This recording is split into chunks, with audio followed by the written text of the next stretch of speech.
Le temps pluvieux n'avait pas découragé les visiteurs venus découvrir Au Moulot avec Vincent de Paul, à l'invitation du président de l'association, Bruno Delabrosse.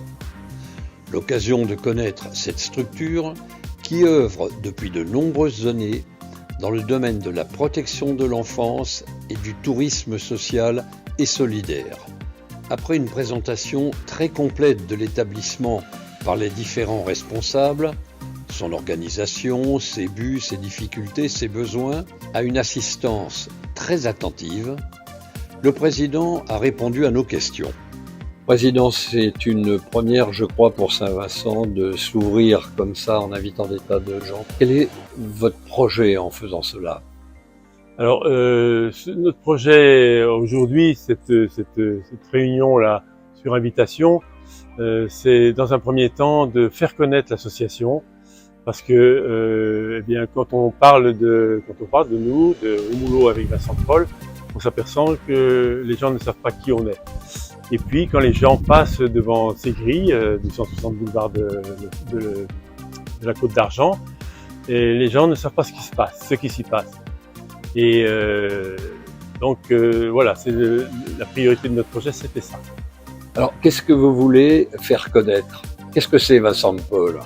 Alors Vincent de Paul, c'est une association qui a été créée en 2001 et qui accueille donc une maison d'enfants à caractère social, ce qu'on appelle une MEX. On accueille jusqu'à 65 enfants. C'est également un centre parental où on accueille 18 familles qui sont généralement des femmes seules avec des jeunes enfants dont un a moins de 3 ans. C'est également ce qu'on appelle la maison du Moulot, qui est un lieu de médiation entre les enfants et les familles.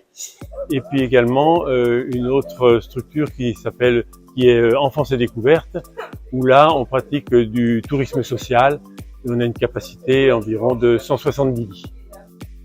Qu'est-ce que ça représente en chiffres, cette maison Vincent de Paul? Alors en chiffres,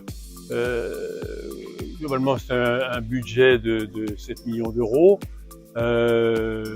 En effectif de personnel, nous sommes environ il y a environ une centaine de salariés, dont 10% sont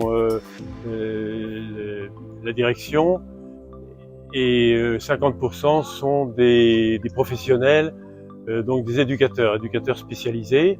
Alors bien sûr, il y a également des équipes d'entretien, des équipes à la restauration, il y a des maîtresses de maison et tout ce qu'il faut pour faire tourner un établissement comme celui-là. Et combien est-il d'enfants? Alors nous accueillons 65 enfants, donc qui vont de 3 ans, et on accueille également des jeunes majeurs, donc de 18 ans à 21 ans. Quand vous dites on accueille des enfants, c'est-à-dire que vous les logez aussi, vous les nourrissez, il y a des cours?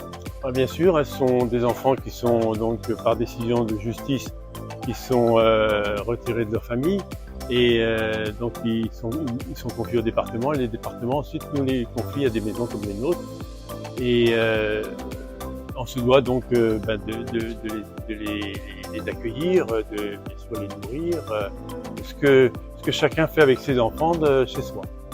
Quand vous faites cette réunion telle que celle de ce soir, c'est pour faire connaître Vincent de Paul, mais pourquoi? Alors c'est bien sûr pour nous faire connaître, mais également le financement donc des maisons d'enfants sont assurés donc par le département, le département en charge de tout le social. Il y a de plus en plus de demandes au niveau du département, et le département a de moins en moins de moyens. On le sait, et il est nécessaire aujourd'hui de trouver d'autres sources de financement qui peuvent passer par du mécénat ou des donations de particuliers ou d'entreprises. Donc vous lancez un peu un appel à l'aide, un peu, ou à des dons. Et comment est-ce qu'on fait pour vous contacter? Si quelqu'un souhaite nous aider, ou il pourra voir sur le bandeau qui défile notre adresse, notre numéro de téléphone et les contacts qu'il faut avoir pour nous aider.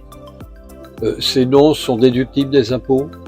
Alors oui, ces dons sont déductibles des impôts, puisqu'on est une association loi 1901, et ils sont déductibles des impôts à hauteur de 65%, me semble-t-il, pour des particuliers, et à hauteur de 60% pour les entreprises.